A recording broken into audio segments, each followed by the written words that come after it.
মা কালী কেন মুন্ডমালা ধারণ করেন, সেই মুন্ডমালা ধারণ করার তাৎপর্য কী, একটি লেখা পেয়েছি তমাল দাশগুপ্তের। তারই কিছু লেখা আমি পাঠ করে শোনাচ্ছি।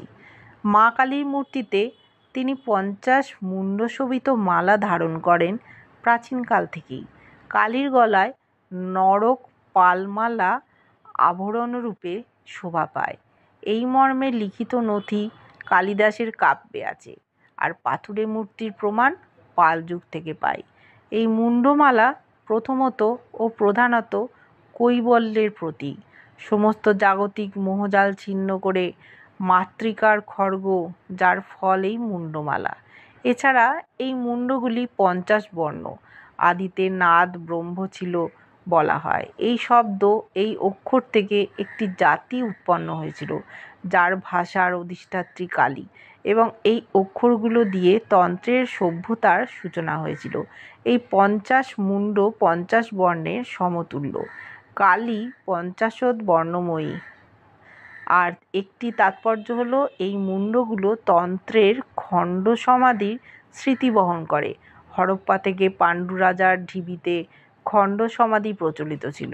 পঞ্চমুণ্ডী আসন আজও সেই স্মৃতি বহন করে। প্রতিটি ছিন্ন মুন্ড শক্তি সাধনার একটি প্রতীক। এই নরমুন্ডমালা তন্ত্র সাধনার দ্যোতক। এটাও বলার যে আক্ষরিকভাবে নরবলি তন্ত্রের অংশ ছিল এই সেদিনও, যদিও আজ আর হয় না।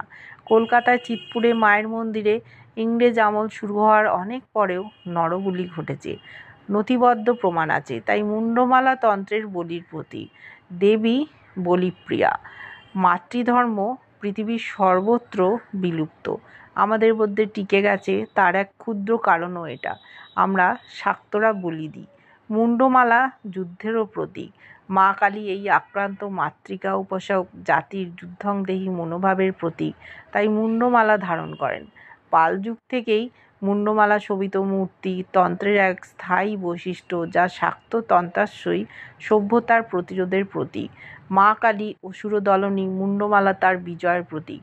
পাল যুগে খস প্রভৃতি উত্তর পূর্ব ভারতের পার্বত্য জাতি বাঙালির সাম্রাজ্যে রেজিমেন্ট রূপে বিরাজ করত। পাল যুগের নথি থেকে জানা যায়, এদের কিছু ট্রাইবদের মধ্যে মুন্ডমালা পরার প্রথা এই আধুনিক যুগেও প্রচলিত থাকার কথা জানা যায়। সেখান থেকেও একটি প্রভাব আসতে পারে। বিশেষ করে মূর্তিতত্ত্বের বিবর্তনে মুন্ডমালা শোভিত মূর্তি পাল যুগের অবদান তার পাথুরে প্রমাণ আছে।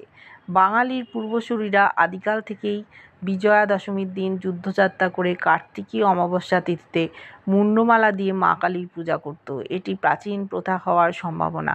ব্রহ্মাণ্ড ছিল না যখন মুন্ডমালা কোথায় পেলি? শাক্ত কবিতায় এই অনুযোগ সাহিত্যের ছাত্র মাত্রেই বুঝবেন। বিশ্ব সাহিত্যের উচ্চতম স্তরে উইটের মধ্যে গণ্য হবে। কালী আদ্যা, নিত্যা, অব্যক্ত, জগৎকারণ। তার মধ্যে থেকে বিশ্ব সৃষ্ট। আদিতে কিছুই ছিল না। জগৎকারণ কালী তবে মুন্ডমালা কোথায় পেলেন? এই লেখাটির মাধ্যমে সামান্য হলেও তারই ব্যাখ্যা আমরা দিলাম।